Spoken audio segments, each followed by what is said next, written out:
In this video, we're going to discuss the RPG player state behavior. And this actually comes as a request. There was a question in one of the videos that I made about creating variables that would affect the person's life. So hunger and thirst and things like that. And you can see I've set up some variables here with some slider indicators for hunger and thirst. So the bottom one I'm using as my mojo just for fun. But you can see them ticking down over time, right? So as time goes on, I'm getting hungrier and I need to find some food. Now, the scene that I've created here is really just kind of this weird little torture area, like an open air torture. It's got some seating for viewers so you can watch the torture take place. It's very cool. And there is some food and some water and some treasure there in the back. Just out of reach, you can see it, but you'll never get to it because you're going to sit here and rot, unfortunately. But we can get to it. We can walk through here and open this door. Go. And we'll come on in here. And here's our treasure. Now, if I pick up the treasure, then my mojo gets increased.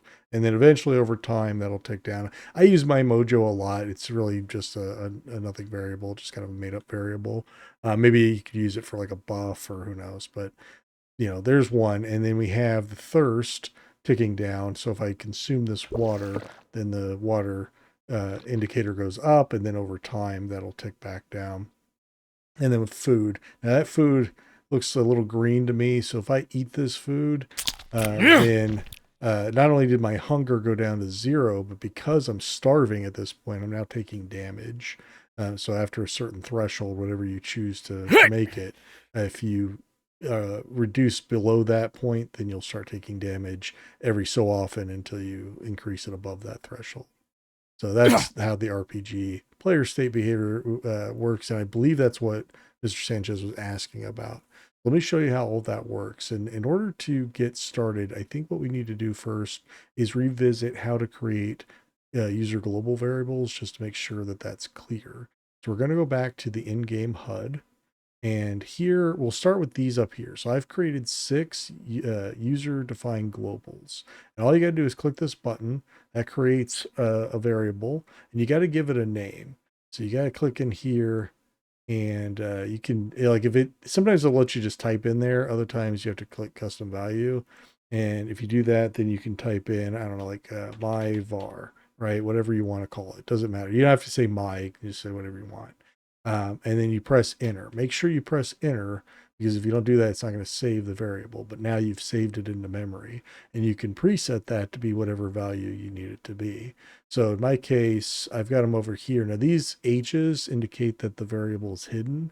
If I click on that, for instance, and just uncheck that box, then you can see that the preset value is 70 for my hunger over 100, which is the max hunger. And that's important because in order to make these little user-defined global status bars to work, you need a ratio. So you need a top number and a bottom number. My max hunger is going to be your maximum or your denominator, and then your variable is going to be your numerator. Is that the word? It's been a long time since I've done math, but you get the idea. So that's a ratio that causes the bar to kind of fill or decrease over time. So that's really important to understand how to set up variables. Let's go and get rid of that one. And now we'll go back to our scene. Now, the RPG player state behavior is what we call a global behavior, meaning you set it once, one time in the level somewhere, doesn't really matter where, and then it's just activated all the time, as long as the object that you set it on is always active. Be sure to check that box. If you don't do that and you walk away from this object too far, the object is no longer active, and then it'll stop running its script, and then you'll lose your functionality. So make sure you check that box. Very important. And here you can see I'm referencing the user globals that I created, just the numerators, not the denominators. You don't really need those for the behavior.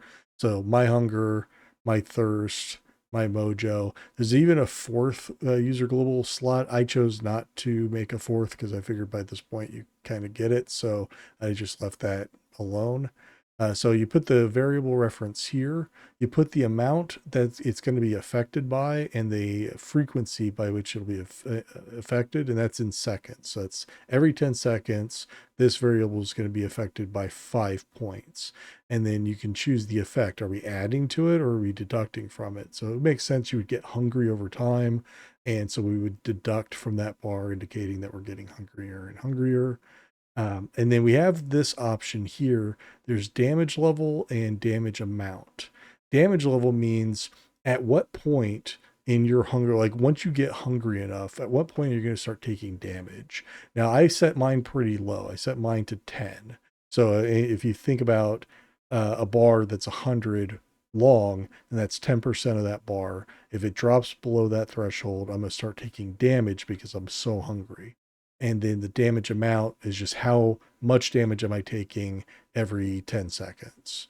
So that's what that does. And it's just rinse and repeat for the rest of it, right? My thirst, the amount that you're deducting over time, how often, and then the damage amounts. And you can put 0 here if you don't want there to be any consequence to reaching 0. But I think that would only really make sense in something like My Mojo, where it's not a real variable. It's not a real human condition. It's, it's just something that you've made up for whatever reason. So I would probably put that on there and then have some sort of consequence, because otherwise, why would you ever drink, right? You would just let that bar deduct to 0 and it would be whatever. So, but that's it. That's the RPG player state behavior explained. Hopefully that answers your question, Mr. Sanchez. If you have a question of your own, anybody else that has a question or has a video request, be sure to leave that in the comments. I'm happy to do them if I can. I can't always answer every question, but I'll try. If you enjoyed the video or if you learned anything new, please be sure to click the like button down below. That really helps the channel grow, and that helps everybody succeed.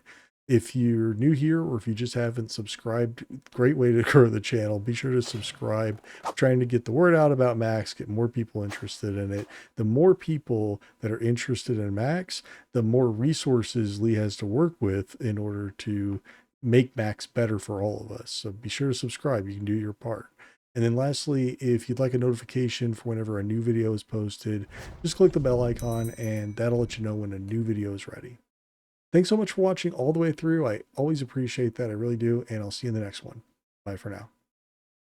Hey, don't forget there's a written guide for every behavior, including ones I haven't yet covered on this channel. And if you want to learn some more, why don't you check out this video next.